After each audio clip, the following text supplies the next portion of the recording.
فرعون کے بڑے دربار میں اس کے منہ پر ایک مرد مومن نے بڑی سخت بات کہی اور حق گوئی کی اعلیٰ ترین مثال قائم کی اور کہا میرے علم میں ہے کہ میری اس حق گوئی کے نتیجے میں تو کوئی بھی غیر انسانی سزا دینے حتیٰ کہ مجھے قتل کرنے سے بھی باز نہیں آئے گا، لیکن مجھے تیرے کسی بھی منصوبے سازش، تیرے غصے، تیرے جلال اور قوت کی کوئی پرواہ نہیں، اس لیے وَأُفَوِّضُ أَمْرِي إِلَى اللَّهِ إِنَّ اللَّهَ بَصِيرٌ بِالْعِبَادِ کہ میں نے اپنے سارے معاملات اپنے رب کے سپرد کر دیے ہیں اور وہ اپنے بندوں کے حالات سے خوب واقف ہے۔ جس بندے کو پختہ یقین کی دولت حاصل ہو، اس کے ارادے، اس کے عزم اور اس کے حوصلے کو کوئی طاقت، کوئی آزمائش پست نہیں کر سکتی، اور اللہ تعالیٰ بھی ایسے پختہ یقین رکھنے والے اپنے بندے کو تنہا نہیں چھوڑتا۔ فَوَقَاهُ اللَّهُ سَيِّئَاتِ مَا مَكَرُوا اللہ فرماتا ہے کہ پھر اللہ نے فرعونیوں کی برائی اور ان کی سازش سے اپنے اس بندے کو بچا لیا۔ وَحَاقَ بِآلِ فِرْعَوْنَ سُوءُ الْعَذَابِ اور فرعونیوں کو برے عذاب نے آ گھیرا۔ فرعون نے اس مرد مومن کے قتل کا حکم جاری کیا، وہ ایڑی چوٹی کا زور لگانے کے باوجود اس مرد مومن کا بال بھی پیکا نہ کر سکے، حتیٰ کہ وہ خود فرعون اور اس کی ساری طاقت اور لشکر پانی میں غرق ہو گئے اور عبرت کا نشان بن گئے۔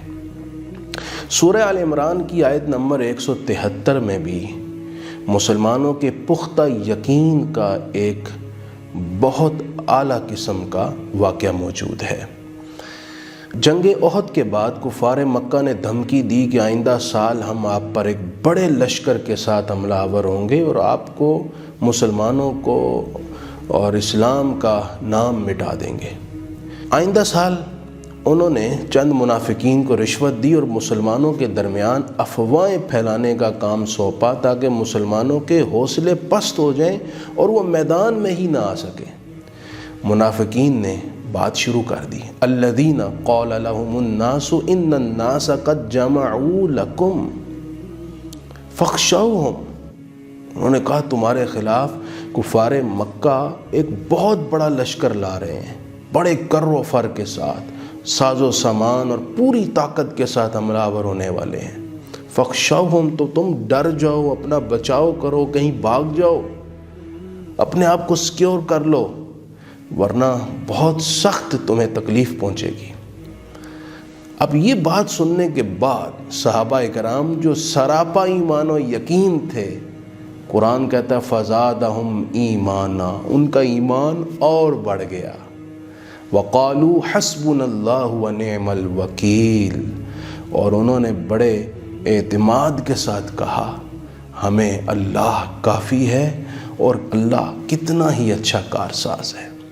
صحابہ اکرام پورے یقین کے ساتھ حضور کی قیادت میں میدان بدر کی طرف بڑھے۔ یہ احد کے بعد کا واقعہ ہے، اور راستے میں حسبنا اللہ ونعم الوکیل پڑھتے گئے۔ صحابہ اکرام بدر میں پہنچ گئے، کفار کے حوصلے ٹوٹ گئے، وہ راستے سے ہی واپس پلٹ گئے۔